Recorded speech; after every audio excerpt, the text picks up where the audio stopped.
All right. Well, grateful that you would be with us today. I'm Scott. I'm one of the pastors on staff at the Foundry. If we've never had the chance to meet, thanks for being with us in person, online, however you're jumping in and interacting with us. One of the things we really do value, and I think Katie was just sort of speaking to it, is the ability to make space on a Sunday to sort of center ourselves, it's for our mind and our heart and our body to all catch up with one another, but also to come before God and to just deal with and confront not just the lordship of Jesus and the majesty of Jesus, but the ways in which all of the other messages have been bouncing around in our head all week long. The things that say you got to do this, and you got to do this, and you got to get this done, and you need this person to like you. And all of that converges when we come together and we make space. It's a great value for us to do that more than just a checkbox on a Sunday. And what we're so grateful for is that many of you are creating and making that space in your life to worship with us online and in person. And so if you are just hearing this for the first time, it might be good for you to know that in a few weeks, we're going to physically make more space in this room by the addition of a 9:30 version of this very same gathering that you're sitting in now. So starting on December 4th, 9:30 and 11 once again. Upstairs is identical. Downstairs, well, that's where you come in. One of the things that we just really want you to know is that's an exciting moment for us. We're grateful for that opportunity. But one of the things that's really just of core value is that we don't see that just as, at least for those of us who call the Foundry our home church, not just, well, cool, I have another option. I have the brunch option or the non-brunch option, the parking option or the non-parking option. But rather to say, hey, it's also an opportunity for me to make space by providing an opportunity for someone else to encounter hospitality at the door, your musical talents on stage, particularly creating spaces for our young people with our nursery and our Birdland and our Foundry Kids programs. So if you are not yet part of a service team, one of the things I just kind of hope that you'll pray about and consider and maybe just take a shot on is just jumping into a team to help us facilitate that transition through the winter. Okay, so you can jump on the Connect page. There is that QR code or foundrybaltimore.com/connect, a link that says 2 services. Click that button, and we would just, really value the opportunity to serve together and to make space for our brothers and sisters that might benefit from another service opportunity together. All right, so there's that. And we look forward to that. Hope you'll be praying about that and hope that you're getting excited about that day. It's just a couple weeks away. So we may not agree about a whole lot in this room. I see, it's even occurred to me that we go, yeah, but there's probably the Jesus thing, right? We probably agree on that. And I would say, well, no, because if I got into some of our stories and the nuances of some of us are where we are, some of us may be coming from a place of just doubts and frustrations and trying to figure out what we believe about Jesus, and others of us, man, just our eyes are open. Jesus is real and alive in our hearts and our story. So I don't even think we have complete agreement in this room on that, though that's what we're trying to put in front of you at the kind of the front and center of what we do and everything we do together over the course of this next 40 minutes or so. But something I think we do have in common, though it may manifest itself in different ways, is that insecurity is no stranger to us. Insecurity is no stranger to us, right? Those of us that may present powered up, we look like we have it all together, we have to probably admit to ourselves, even if we wouldn't admit it to the person around us, that there's a room that makes us go, oh, shoot, I don't know if I belong in this room. I don't know about that. That insecurity, it doesn't matter where we grew up. It doesn't matter how old we are. I really naively thought that getting out of middle school would get me out of middle school mindsets. But people and yourself, right? And that middle school shadow sometimes, middle school Scott with his bowl cut, sometimes are you sure that you belong here? That kind of thing. One of the things that's just true in our story is that insecurity is playing some kind of role somewhere. There's some situation where we just kind of feel like we're an imposter. This series called The Thing Beneath the Thing, based on, is kind of an acronym that sort of help us deal with the reality that like life is going to provide moments where things happen to us that are out of our control, that are going to spark reactions. And that also, like, you're just going to do some things sometimes that just feel like they're not you. They feel out of character. They feel like, man, why did I react that way? Why did I say that? Why did I behave in that manner? And so week 1 of this series, 2 weeks ago, we talked about the idea of triggers. That just each of us in our story will have things that, maybe unique to us, that may be universal to sort of a room like this that just kind of set us up and set us off. And one of the things we talked about last week was, one of the tendencies when we find ourselves in a place like that, dealing with something we'd rather not deal with, is that we go to places of hiding. We go to, and I don't mean like, there could be resourceful versions of that. There's the resourceful version of that says, I'm not going to have this conversation with you on social media. I'm going to have this conversation with you face to face. Or, hey, we're not going to have this conversation over text. Let's meet tonight. Let's sort this all out. Let's talk about it, right? But I'm talking about the hideout that is like, we're just never going to talk about it, right? So that's how some of you all, your families have operated for generations, right? We're just not going to talk about it. We're just not going to deal with it. But the reality for us to consider today is that the hideout side of that moment is often rooted in something deeper, a thing beneath the thing, which would be insecurity. Like there's some moment that's kind of tempting us to run from something because, frankly, we just, getting to that place feels really shaky and we're not sure we want to go there.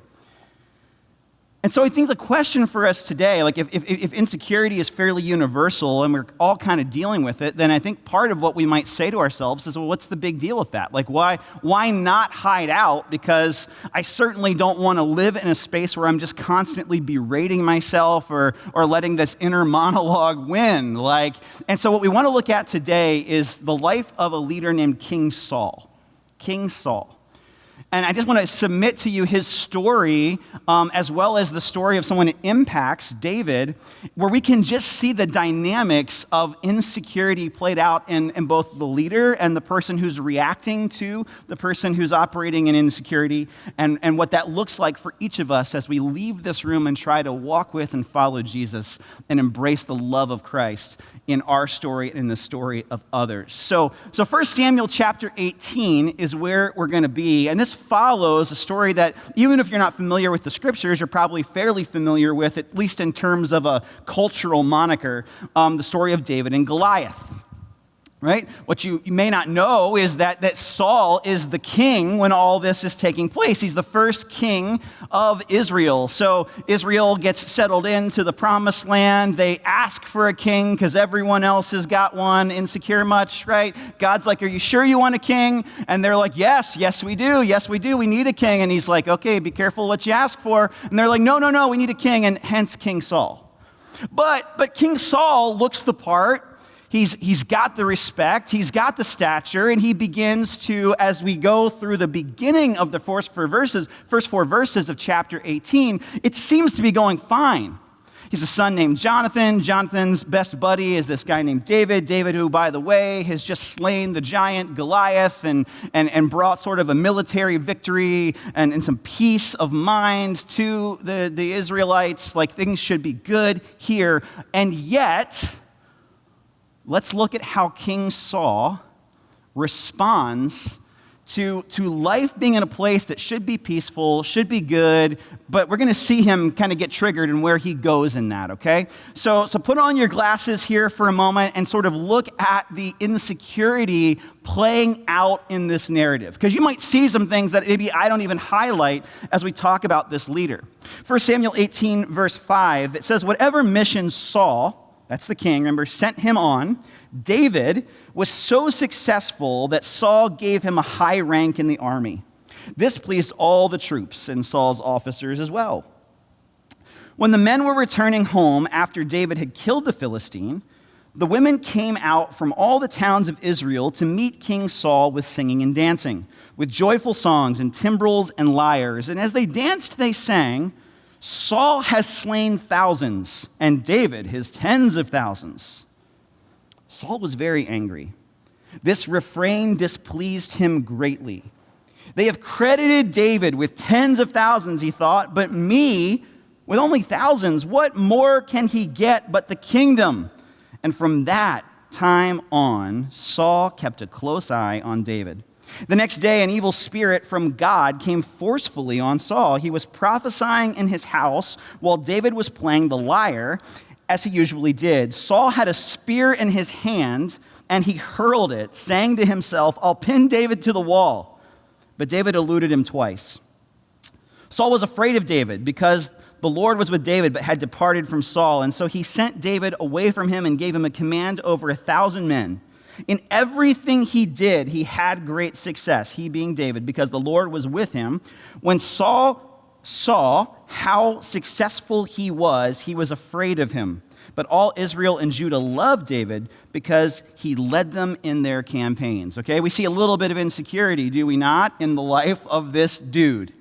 Right? We see a little bit of the insecurity that sort of never gets identified, but always pours itself out in other ways. So if we live in this place of like, what's the big deal? This is just my inner monologue. This is just who I am. I'm just an insecure person. It's just this thing. Like, one of the things we may miss is the ripple effect of how this idea of insecurity like becomes an operating system in the ways that we lead and engage others, how we engage God, how we engage ourselves, how we engage the people around us. What do we see in the insecurity modeled by Saul? Well, first of all, we see that just this inability to be content with like the peace, the military victory he's had, like he's reacting to the songs of people dancing in the street that weren't there. And he's fixating on that and wondering and building a whole narrative around the idea of, well, what do these people think, right? And think about what that has to do, right? Like, David has slain tens of thousands. And if you're the kind of person that's like, you did 10,000, I'm going to do 10,001. What does that do to your picture of humanity? What does it do to the people in the David and Saul relationship that are supposed to be on your side and are fighting for you, but now you resent them? You resent them to the degree that when they're playing music in your courts, you throw javelins at them. That describes some of your probably break rooms and things like that, right? Like some of us work in environments like that where there's just an undercurrent of anger. There's an undercurrent of insecurity that's like manifesting itself now in the secondary emotion of anger. And people are just blowing up and they're being sarcastic and they're being cynical and snarky with each other because if we get to the bottom of it, there's a resentment rooted in what? Insecurity. We see in Saul like the inability to even connect with God, right? But not just connecting with God, really opening the door to other voices, right? This whole deal about other spirits, evil spirits, like is a way of saying like Saul has checked out on the very voices that put Saul in the position to begin with. So there's a wedge, there's resentment between all of the people that would be like your people. And then not just that, there's this recklessness about, well, let's just send him out of here. Let's put him on the front lines. Not exactly the greatest of strategies if this David cat is as great in military mindsets as he is supposed to be, right? Like, let's just put him out there and like make sure that he gets taken care of. Do we see in Saul the toxicity of insecurity rippling out into all of these other things? And I think one of the invitations of today is to say that there's a cost of covering up. There's a cost internally and externally to living in a place where we're letting that voice drive the bus of our heart and our lives, our relationships with God, our relationship with one another, and even our relationship with ourselves. And like I'm preaching to myself when I talk about this, okay? This isn't me being rough on you. This is me just knowing all too well in my own story the cost of insecurity in each of those spaces, how that disrupts the intimacy in each of those spaces. One of the things Steve Carter talks about in that book called The Thing Beneath the Thing, that's sort of the acrostic of which is like a jumping off point for us to have these conversations, is the reality that each one of us in this room wears masks. Each one of us in this room, like we just had Halloween, and like some of us are like, I get really into Halloween, I love to dress up, and others of us like, I do not wear costumes. I'm like Jim from The Office, I wear a name tag or something like that because I do not do costumes. It's all I can do to like get Snickers bars on the porch by 6 p.m. for the children. And but whatever it is, whatever that your posture towards Halloween might be, you wear masks. We all do. Ways in which we have navigated like the execution of a world where insecurity is a really strange thing for us, right? But a very real thing for us. You figured out a way around it at the lunch table. You figured out a way around it in the break room and in the history class, in the PhD program, at the job interview, as you're talking to your mother about what you're going to do about Thanksgiving, like all of the ways, you've figured out a way to navigate it, right? So I've got my translucent friend, the only person in the room pastier than me this morning, to sort of point us to the different masks that we might wear. Right, and it really scared my dog when I put this mask on, so I won't be creepy in that way. But like, some of us are the performer. We wear the mask of being the performer, right? Like, in other words, like the mask that we wear, like if you're the person that did 10,000 things, I'm going to be the person that does 10,001. Like the way I mask my insecurity is by out-achieving whatever metric I sort of have decided or I've heard or internalized is the metric around here. Right? And that's what some of us do. Like we're really efficient with email, or we're really efficient with the quarterly reports, or we go above and beyond in the spreadsheets because we want someone to go, man, you went really above and beyond in the spreadsheets. Right? We have some way to perform. Others of us, we're the pleaser. We're the pleaser. Like the mask, and this might, if you were in Saul's court, you might be the person that like knows that it's a really toxic environment. You really have to tell Saul that like, hey, like we don't throw javelins at our finest military leaders, please. but maybe you're the person in the person there like in Saul's court that's just like, well, he's just that way on Tuesdays. He's just that way when the Ravens lose. He's just that way when, so I don't really want to bring it up. I don't know if I'm probably not the right guy to bring it up, right? That's what some of us do, right? The power up for some of us is we just sort of like keep the peace, hold it together, but all along, like there's a swallowed insecurity that's like eating us away. Right? And I'm not talking about the discernment of like, hey, I'm not going to bring this up at Thanksgiving when the gravy's being passed. I'm talking about the underlying option of if I just shut up and everybody just shuts up, we'll be fine. The pleaser mask. How about the perfecter mask? Is anyone a perfectionist? You hide behind perfection. They're the air of perfection, like, right? Because like if I just feel like you perceive that I don't have any flaws, or I don't show you my flaws readily, then like, man, okay, you're like impressed by me. I like that. Like that's a mask we can wear. How about the power mask? That's Saul's mask. He's just always flexing. He's every room, like, let me show you, like I have the ability to send you out here. I can throw a javelin at you, and apparently nobody takes away my dessert. Like, that's kind of how we roll around here. Like, and he flexes that. He tests that a lot. Or maybe just the pretender, right? There's entire narratives being built on election week about false and alternative realities. But if you're honest, you've internalized some of those things too, right? You tell that story so that you're just a little less of the villain, because it's better than maybe owning the fact that you may have to apologize or speak up or say, hey, it's okay. It's not okay between us, and I want to make things right. So here's the deal. We all wear these masks, and maybe some of those really stand out to you. One of the talking points for us today is that that's rooted, those things are rooted, the thing beneath the thing, in an insecurity that I think the Lord's inviting us to confront before it spills out in other ways. And that's the cautionary tale from Saul, is that it doesn't just stay in here. that reaction to the crowd, that reaction to the narrative of like, what will people think if David is more successful than me? That constant narrative of like, David's coming for you and he's got ham. I don't know, like whatever the thing is that like, it makes you shake. Like that's something that the Lord is inviting us to confront, but our tendency is to cover it up. You might remember very famously the character that Heath Ledger played in the movie The Dark Knight.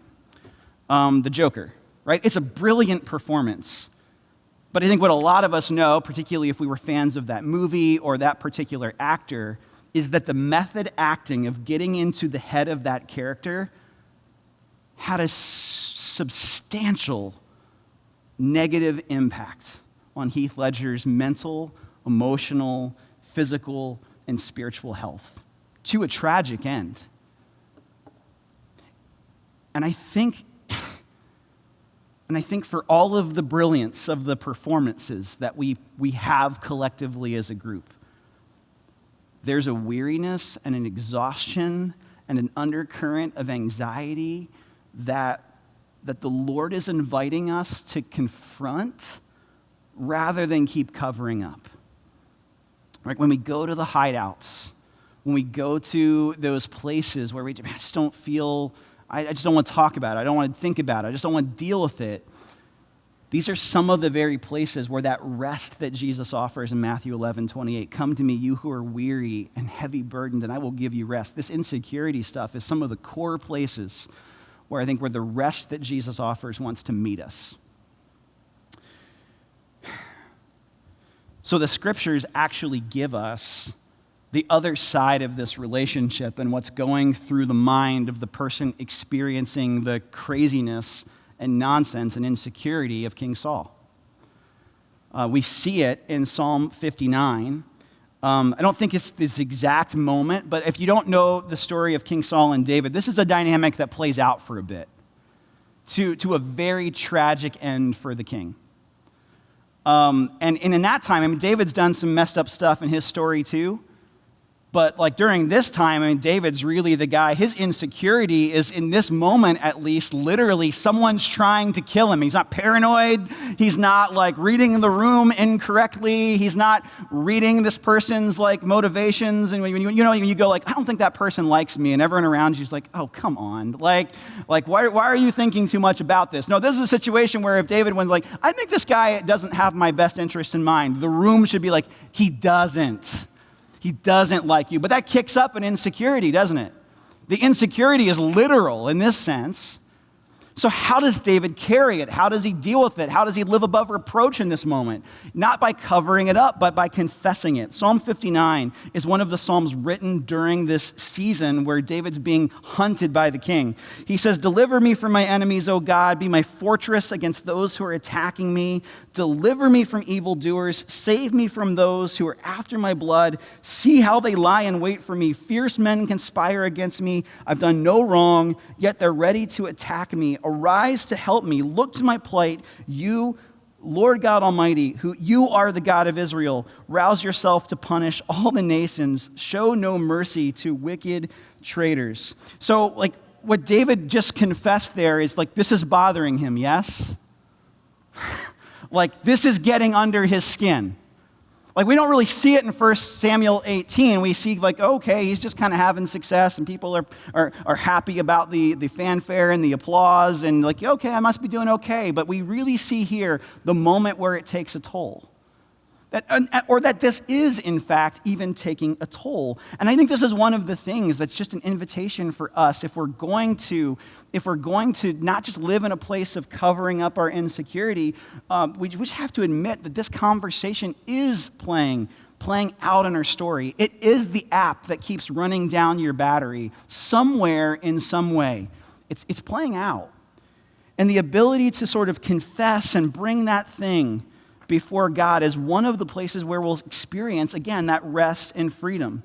David will go on in that psalm and many others, if you read those psalms, to pay attention to where those thoughts are coming from, to pay attention to what it exposes about the source of his actual security, and just to admit the emotional toll that something is taking. But I think that's the first step, is it not?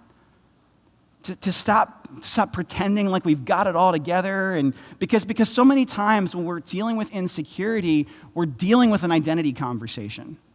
Like that's the real issue, isn't it? Am I loved here? Am I safe here? Do I belong here? Is there rest here? Here's a silly example, but I'll put it in front of you. Like this week, I was away with some pastors putting on a retreat just after 2 years of chaos and nonsense. We're just trying to create some spaces for some people to find a little bit of rest and to process their grief and all that stuff. Well, we were in southeastern Ohio, where dreams come true, and we were in the middle of nowhere. But this is a place where you build fires and you burn things, and that's kind of part of the fun. Well, I go over and offer to help, and a guy chuckles at me and is like, you want to split that wood? And what's the aggressive side eye and the smile there? Like, you want to split that wood? It's rooted in, hey, city boy, do you know how to do things like this? Do you know how to split wood? Well, let me just be really honest with you. I do know in principle how to split wood, but it'd been about a decade. I've lived in Baltimore for a decade, and people around the street, aren't usually carrying axes. They're recreationally throwing them at hangout spaces. And then in general, people have an axe on the streets of Baltimore. That's probably not a conversation I want to linger for, right? So I have to admit that for just a second, I was like, yes, I can chop wood. It's been a decade. Right? But after that initial moment, I could just laugh. Because that first swing, that's bad. I hadn't taken a swing of an axe in a long time, and it was bad. But you know what? I could laugh because at the end of the day, I'm not really bothered by the idea that I'm not country strong. I will not lose sleep tonight if any of you go, well, he's not country strong. Okay, I'm not country strong. I'm not insecure about it. But you know what I am insecure about? If you didn't think that joke was funny. And I'll play that out all day. How could I tell that story differently? Did I tell the story rightly? Am I remembering the details correctly? Why? Because I care a whole lot about whether or not I effectively communicate not just God's truth to you, but my own story. Oh, I care a lot about that. What's that telling me? That's a place where God is inviting me to check my source of identity, to confess that maybe there's something there, that maybe I do find security in other places. And maybe it's not like a red light. Hey, don't tell stories in front of people, particularly about your lack of country strength. But maybe it is hey, Scott, pay attention to this area of your life. Make sure this little thing doesn't become a big thing. That would be a bad thing. So we don't just confess these things, but we actually confront them by not just, and so this is the other thing David does. I want to share one more psalm with you from Psalm 18. Psalm 18, this is another psalm that David writes. It's a long psalm, but I'll read the first 6 verses of it. It says this, I love you, Lord, my strength. The Lord is my rock, my fortress and my deliverer, my God and my rock in whom I take refuge. My shield and the horn of my salvation, my stronghold. I called to the Lord who is worthy of praise and have been saved from my enemies. The cords of death entangled me. The torrents of destruction overwhelmed me. The cords of the grave coiled around me. The snares of death confronted me. In my distress, I called for help. I cried to my God for help. From his temple, he heard my voice. My cry came before him into his ears. One of the things I just want to be really clear about is that David is very in touch with his feelings, right? Some of us have been told that to follow Jesus, you don't pay attention to your feelings. And what I would tell you is that the Psalms are full of feelings. David's got a lot of feelings. You have a lot of feelings. That's good news. Feelings should be felt. We don't need to worship them, but we should feel them. And as we feel them, one of the things we can do in prayer, and this is what David's doing here, is we confront them with the things that we do know. Because one of the challenges of insecurity is that we listen to ourselves a whole lot more than we talk to ourselves. And when these first 6 verses, I don't think David's trying to Jesus juke you. I don't think David's trying to give you the Sunday school answer to his conundrums and guys that are throwing javelins at him. What he's trying to do is confront the source of insecurity with where his security is found. And that's a really important piece of this struggle for each of us. This is why we worship together. This is why we study God's word. I mean, this is why David prays this prayer. Because sometimes in prayer, it's one of the things that's happening is that not just that God is showing us maybe a future path, but God is also showing us our heart and the things that we value and the things that we trust in. And there's an opportunity sort of to remind ourselves of those places of security. It's why we need Christian community. It's why counseling and therapy is a really helpful tool in the arsenal of confronting the source material for our insecurity. So in this conversation, we want to not just listen to ourselves, but actually talk to ourselves too, right? Because I don't know if you know this, I've told some of you this story before. I used to believe that Freddy Krueger lived in the basement of a house in Smithsburg, Maryland, which is where I grew up. Right? I believed that he lived in our basement, and with that accompaniment was a paralyzing anxiety sometimes about being in the basement because that's where Freddy Krueger lived. And so if I were to bring this up at the lunch table with you in second grade, in and amongst other conversations, and you tried to rationally argue with me that it's impossible for Freddy Krueger to live in my basement, A, because he's a fictional character, B, because he has no interest in Smithsburg, Maryland, and C, because like my basement is not a boiler room, it didn't matter because it wasn't a logical conversation to begin with. It was an insecurity conversation, was it not? And you know what else wouldn't have been helpful? Not like logically, like, well, actually, Scott, if you see the basement, there's a place. It's not a boiler room, you see. You know what else isn't helpful? Is if you just said, stop it. Well, stop being anxious. Knock it off. Also not helpful. But you know what was? An environment of people, parents, whatnot, that would go down and shine the lights on it and say, well, Freddie's not here, but when you're a kid, you're like, yeah, but when you turn the lights off, he's back. And the patience to walk that out over the course of time without losing your mind as a parent, right? Easier said than done. One of the things that we do in a time of communion is that we remember that what God is telling us in this insecurity conversation is not just saying, would you stop it? Would you knock it off? Would you stop feeling things? Nor is God saying, well, actually, the root of your anxiety is blah, blah, blah, blah, blah, blah, blah, blah. On some level, what we're talking about is the invitation for us to embrace the idea that God wants to walk with us and shine a light on these insecure spaces and to point us to the security that a life with God can offer. That we do not find in the break room, that we do not find in the PhD program, that we do not find in human relationships perfectly.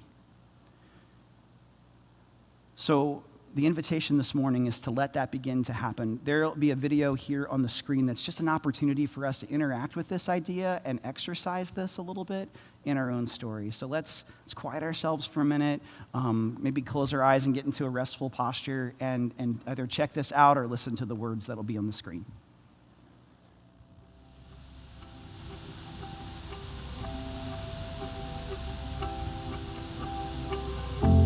Let's take a moment to reflect on insecurities.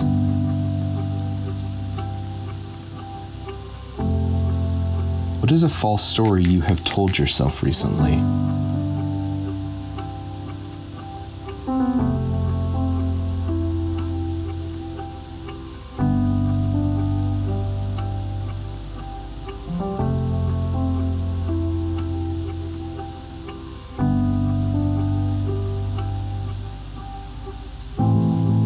Which mask do you most often wear? The performer, the pleaser, the power, the perfecter, the pretender.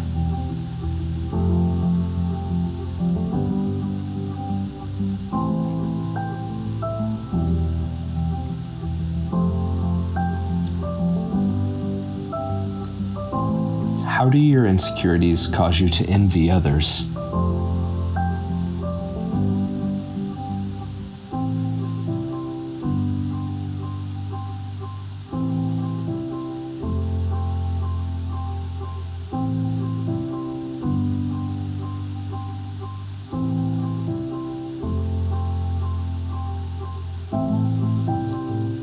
When you feel insecure, what is one truth you can remember?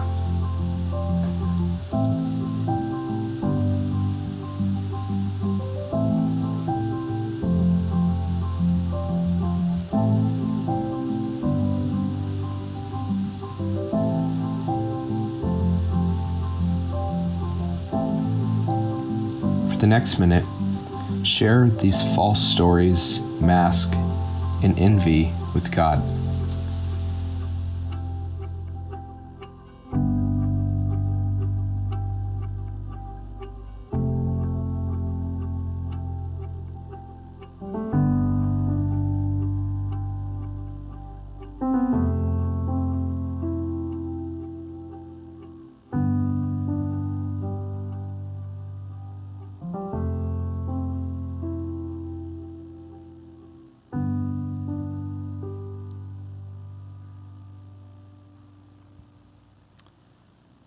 As we move to a time of communion, it's a time to receive, palms up, time to receive the truths that will help us speak to the insecurities in our story, to be reminded that the broken body of Jesus marks God's willingness to be present with us, to sacrifice himself, to be in our presence, to be loved in a manner that's ridiculous and makes no sense based on our resume, and to really let that wash over our story. There's 4 stations in this room, and as you're ready,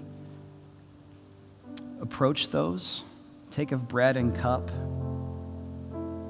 and ask God what truth about that moment will speak to your insecurity today. God, we don't come today perfect and having it all together. We're very much not. You have said you are a rock. You've said you are our strength. Would you help us to confront the heavy and hard places in our story where insecurity is reigning? In the name of Jesus we pray. Amen.